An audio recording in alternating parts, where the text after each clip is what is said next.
une fois de plus. Bienvenue mesdames et messieurs dans ce journal, ce jour officiel dans la province du Nord Kivu. Le chef d'état-major général des FARDC, Christian Chiwewe, appelle les militaires engagés sur différentes lignes de front contre les terroristes du M23 à la discipline et au respect du droit international humanitaire.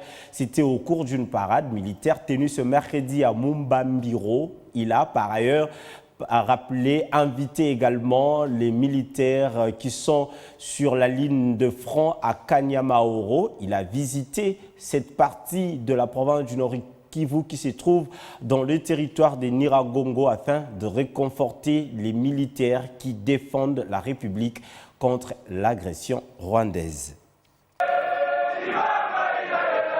C'est à Mumbambiro, à une vingtaine de kilomètres à l'ouest de Goma, en territoire de Massissi, où le chef d'état-major général des FARDC, le lieutenant général Christian Chiwewe, s'est adressé aux hommes des troupes, les appelant à la discipline et au respect du droit international humanitaire dans cette zone opérationnelle.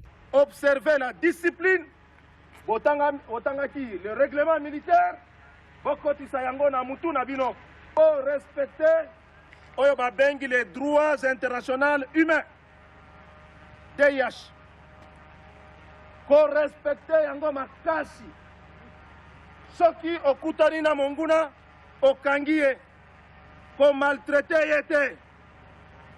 Ko maltraiter monguna te. Joye kende na wapi na état major ba konzi ba yebinini ba kosala na ye.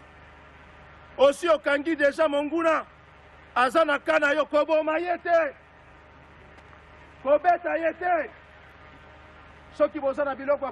faut qu'on pèse ça.